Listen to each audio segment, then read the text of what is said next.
जन्म जन्मो जन्मी श्रीचरण ஸ்ரீ பாக்ய சாய். அனைவருக்கும் சாய் சுப நமஸ்காரங்கள். நிலக்கோட்டையிலிருந்து சாய் உமேஷ். ஓம் ஸ்ரீ சத்குரு பகவான் பாட்டி சித்தரின் லீலாமிருதம் 76. திருச்சி மாவட்டத்தைச் சேர்ந்தவர் திரு ஹரிபிரசாத் அவர்கள். இவர் சித்தர்கள் வழிபாட்டில் மிகுந்த ஆர்வம் கொண்டவர். இவர் சித்தர்கள் ஜீவ சமாதி அடைந்த புனித தலங்களுக்கு தனது நண்பர்களுடன் சென்று வழிபாடு செய்வது இவருக்கு ஒரு வழக்கமான ஒரு வேலை. திருச்சி மாவட்டம் உறையூர் பகுதியில் அவதூத ஞான நெறியில் வாழ்ந்து சமாதி நிலை அடைந்தவர் உறையூர் ஞானகுரு ஸ்ரீ வாசுதேவன் சுவாமிகள். ஸ்ரீ வாசுதேவன் சுவாமிகளை பற்றி முதலில் ஒரு சிறு முன்னுரை பார்ப்போம். இப்பொழுது ஸ்ரீ வாசுதேவன் சுவாமிகள் திருச்சியில் உள்ள உறையூர் என்ற பகுதியில் வாழ்ந்தவர். பள்ளிக்கூடம் படிக்கும் போதே முழுமையாக ஞானம் பெற்று படிப்பை உதறி அவதூத நிலையில் வாழ்ந்தவர். ஸ்ரீ வாசுதேவன் சுவாமிகளின் பேச்சும் நடத்தையும் சரிவர நம்மால் புரிந்து கொள்ள முடியாது. இவர் எண்ணற்ற அருளாடல்கள் நிகழ்த்தியவர். பல சித்தர்களுடன் நேரடியாகவும் சூட்சமமாகவும் தொடர்பில் இருப்பவர். பழனி சாக்கடை சித்தர், கணக்கம்பட்டி மூட்டை சுவாமிகள் போன்ற பல சித்த புருஷர்களுடன் நெருங்கிய தொடர்பில் இருப்பவர். ஸ்ரீ வாசுதேவன் சுவாமிகள் தவம் செய்யும் பொழுது அவருடைய கண்கள் எப்பொழுதும் மகா அவதார் பாபாஜி கண்களை போன்று சதா மேல் நோக்கியே இருக்கும்.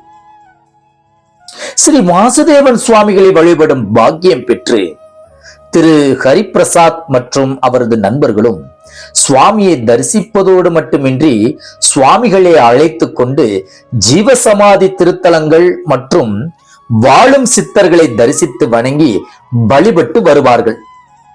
அப்படியான ஒரு சமயத்தில் ஆன்மீக அன்பர் ஒருவரால் பகவான் ஸ்ரீ பாட்டி சித்தரின் அருளாடல்களை அறிந்து பாட்டியை தரிசனம் செய்வதற்காக ஸ்ரீ வாசுதேவன் சுவாமிகளிடம் அனுகிரகம் பெற்று சுவாமிகளையும் அழைத்து கொண்டு பாட்டியை தரிசனம் செய்ய கொடுமுடி டாக்டர் நடராஜன் ஐயா தோட்டத்திற்கு வருகை புரிந்தார்கள். பாட்டிக்கு மிகவும் பிடித்த புகையிலை வாங்கிக் கொண்டு பாட்டிக்கு முன்பாக நின்றார்கள் அனைவரும். பாட்டி சித்தர் வசை சொற்களால் மற்றும் சில நேரங்களில் பரிபாஷையினால் பேசுவார்கள் அல்லவா.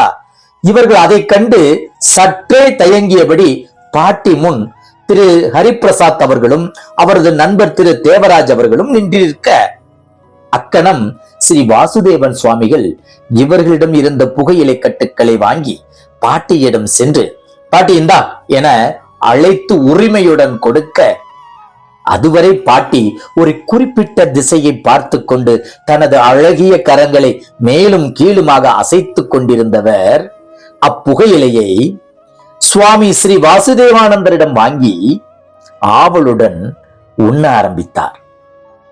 அப்போது பாட்டி சித்தர் இம்மூவரையும் கூர்ந்து பார்த்துவிட்டு ஸ்ரீ வாசுதேவன் சுவாமிகளை நோக்கி கைகளை நீட்டி, இவன் உங்க அப்பன்தான், இவன் உங்க அப்பன்தான் என மீண்டும் மீண்டும் கூறி கொல்ல நச்சரித்தார்கள். உங்க அப்பன் உங்க தலைமையில உட்கார்ந்திருக்காண்டா என கூறி வாய் விட்டு சிரித்தார்கள். பொதுவாகவே சித்தர்கள் என்பவர்கள் நம் அறிவுக்கும் கற்பனைக்கும் அப்பாற்பட்டவர்கள். குருவின் அடிபணிந்து பாதங்களில் சரணாகதி அடைவதே நமக்கு நன்று. இங்கு பாட்டி அவர்கள் பாம்பின் கால் பாம்பரியும் என்பது போல ஸ்ரீ வாசுதேவன் சுவாமிகளை கண்டவுடன் சித்தர் சுவாமிக்கும் இவர்கள் இருவருக்கும் இருந்த ஆழமான தொடர்பை பற்றியும் ஸ்ரீ வாசுதேவன் சுவாமிகள் தான் இவர்களின் ஞானகுரு என்பதனை அவர்களுக்கு தெரியப்படுத்தினார்கள். இந்த லீலாமிர்தத்தின் தொடர்ச்சியை நாளைய காணொளியில் கண்டு பாட்டியை உணர்வோம். அனுதினமும் பாட்டியை தியானிப்போம். அவளின் பாத கமலங்களில் சரணடைவோம். ஜெய் குரு பாட்டி, ஜெய் குரு பாட்டி, நற்பவி பாட்டி.